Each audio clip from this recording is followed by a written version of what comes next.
When he was at the University of Houston, he was a shortstop. And that curveball in there for a strike.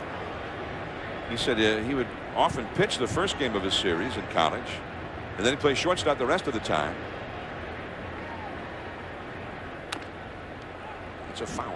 And the teams that were interested in him while he was in college were interested in him only as a hitter, not as a pitcher. So finally the Toronto Blue Jays finally drafted him as a pitcher. By the way, see Albert Pujols down there in the runway. That's a foul out of play. 0-2 the count to Woody Williams. Tony La Russa was unable to visit with us between innings, but has said that he will attempt to visit with us after this inning. So stay tuned for that.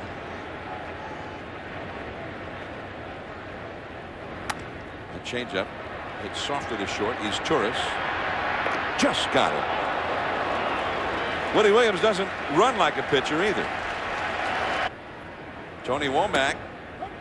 And that breaking ball is in there. Although, again, Joe, as you mentioned earlier, sometimes the actual stats don't reflect. Sometimes not making many errors means you don't have much range. And it doesn't. Yeah, exactly. You do not get to as many balls. But he does get to a lot of balls. I know he was ranked 3rd in fielding, but I don't think there's a better fielding shortstop anywhere in either league. 2 strikes the count to Tony Womack. Right back to Perez. He drops it. Throws low to first. Sean Green was able to get the put out and avoid taking a knee to the face there as Womack came rushing by.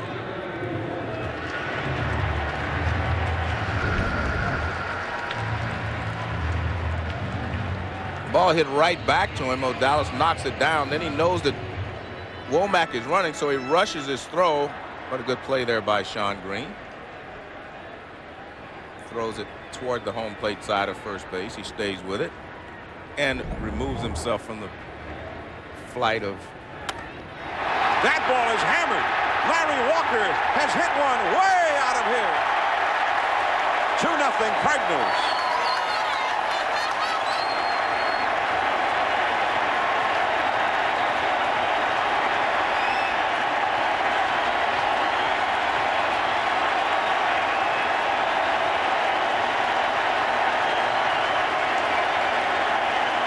That's what you call making an adjustment as a hitter. Talked to Tony La Russa today, and he said even though Walker does not hit Odalis Perez well, he knows that he's a good hitter. That's a base hit up the middle for Albert Pujols on the first pitch. Albert now with 8 hits in 12 lifetime at-bats against Odalis Perez. Here is Scott Rowland, another power hitter, and that's up and away.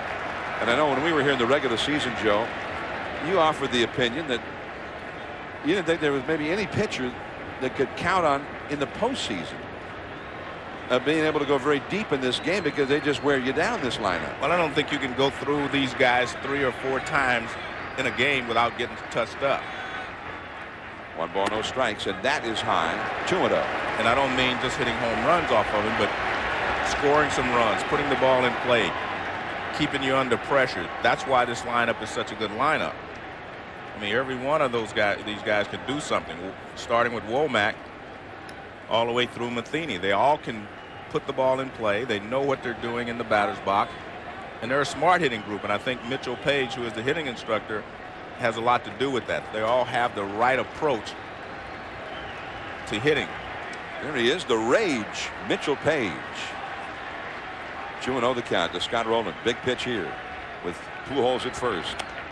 And a pop-up foul that is heading back out of play. Brent Maine giving chase, but it's well back in amongst the red-clad spectators. And Rowland had a good pitch to hit there. He just did not put it in play. 2-0 fastball, middle of the plate in, and he missed it. Now, Rowland missed a lot of games near the end of the season because of a calf injury. And he had struggled most of the season with a knee injury, but the calf injury caused him to miss a lot of games. And back to the bag is Albert Pujols. See the difference there in Odalis Perez. He did not take his right foot behind the rubber there before he threw the first base. And if you're a hitter or a base stealer and you're trying to read that, once his right foot goes behind the bag, you can take off. He's got to go home if he goes behind home. the slant. It's a balk otherwise. That's high and tight to Roland. 3-1. With 2 down and nobody on, Walker hit the first pitch for a home run. Pujols hit the next pitch for a single. And now Scott Rowland has a count of 3-1. There's Larry Walker.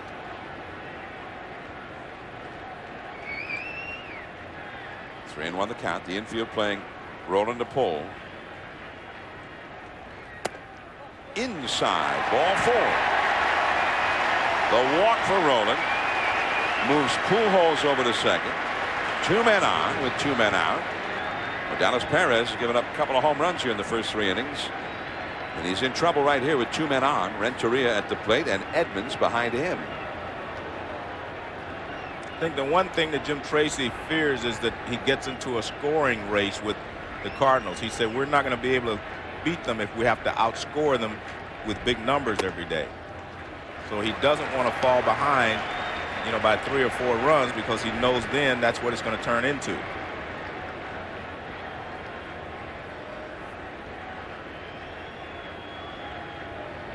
One ball, no strikes. Renteria walked his first time. 2 men on, 2 men out. That is fair. Off the railing. Pujols in to score. Roland is going to be waved home. Here comes the throw by Worth. Teeth. A double for Renteria. 4-0 Cardinals.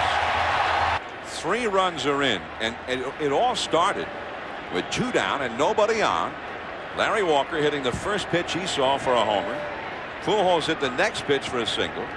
Roland walked. Now Renteria has doubled home a couple. That ball is hammered deep into right center field and into the bullpen. A 2-run homer for Jim Edmonds. 6-0 Cardinals. An explosion here in the 3rd inning.